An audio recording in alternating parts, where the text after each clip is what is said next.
Assalamualaikum warahmatullahi wabarakatuh. Sebelumnya perkenalkan, nama saya Mahfira Izani Awalia dari SDIT Pemalang, Prodi Manajemen Pendidikan Islam. Di sini saya akan menerangkan sedikit tentang materi perlakuan edukatif terhadap peserta didik yang unik. Langsung saja kita bahas. Menurut Kamus Besar Bahasa Indonesia, perlakuan adalah perbuatan yang dikenakan terhadap sesuatu atau orang.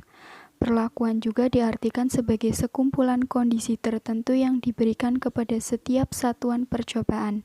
Sedangkan edukatif sendiri bersifat mendidik yang berkenaan dengan pendidikan. Selanjutnya, pengertian dari perlakuan edukatif. Pengertian dari perlakuan edukatif itu sendiri adalah perbuatan yang bersifat mendidik, membina, dan memberikan latihan yang dikenakan pada suatu orang atau pelajar. Lalu apa sih pengertian dari perlakuan edukatif terhadap peserta didik yang unik? Yaitu pendidikan yang berkolaborasi, bukan berkompetensi. Pendidikan berkolaborasi yaitu saling bantu-membantu satu dengan yang lainnya. Jika pendidikan itu berkompetensi, maka akan terjadinya persaingan yang tidak sehat. Dengan membahas perlakuan edukatif terhadap peserta didik yang unik, maka akan timbul beberapa pertanyaan. Di antaranya, mengapa manusia harus dididik? Lalu, apa sih dasar dari perlakuan edukatif itu sendiri? Dan kekeliruan apa yang sering terjadi dalam perlakuan edukatif? Mari kita bahas satu persatu. Manusia itu sendiri adalah makhluk ciptaan Tuhan yang dibekali dengan akal dan pikiran. Manusia memiliki derajat paling tinggi di antara ciptaan Tuhan yang lainnya.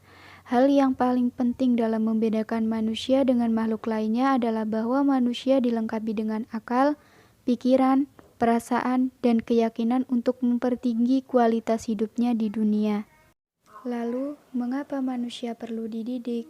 Manusia perlu dididik agar dapat menilai sesuatu, baik atau buruk, berguna atau tidaknya suatu hal tersebut dalam mensejahterakan kehidupan. Manusia dididik agar terbentuk kemampuan untuk menjaga kelangsungan hidupnya secara terus-menerus. Perlakuan edukatif terhadap peserta didik yang unik memiliki 4 dasar. Yang pertama, dasar teoritis, yang kedua, dasar biologis, yang ketiga, dasar psikologis, dan yang keempat, dasar sosioantropologi. Mari kita bahas satu persatu. Pertama, dasar teoritis. Anak memiliki multiple inteligensi atau potensi yang berbeda dan beragam wujudnya, seperti kecerdasan linguistik, kecerdasan logika atau matematis, kecerdasan intrapersonal, kecerdasan interpersonal, kecerdasan musikan, kecerdasan visual spasial, kecerdasan kinetik, dan kecerdasan naturalis. Kedua, dasar biologis. Anak dilahirkan tidak berdaya, tetapi memiliki potensi yang luar biasa apabila diberikan pemahaman dan pelatihan dengan arah pelatihan yang jelas. Anak memiliki pusat syaraf atau otak yang mempengaruhi kinerja pikiran dan sikap dalam perbuatan.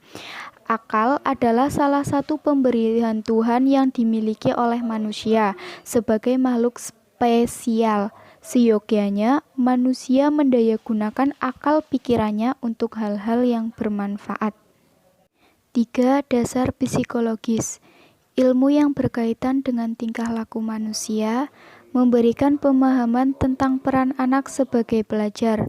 Psikologi menjadi salah satu komponen dalam memberikan perlakuan edukatif terhadap peserta didik lewat pemahaman atau kepribadian setiap peserta didik.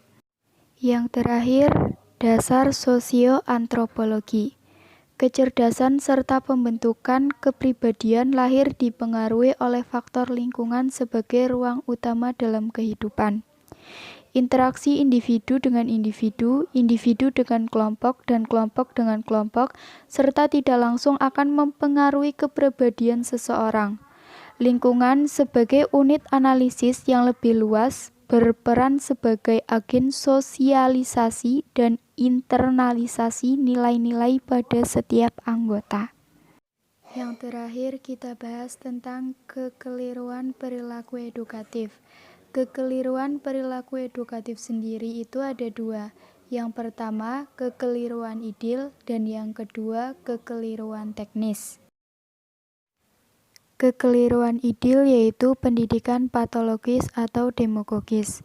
Tujuan dari kekeliruan ini adalah pendidikan yang mengingkari kemanusiaan dan menghancurkan nilai-nilai kemanusiaan. Contohnya seperti mencopet, mencontek, dan lain-lain. Akibat dari kekeliruan ini adalah cacat moral dan watak ingin merusak kehidupan manusia lainnya.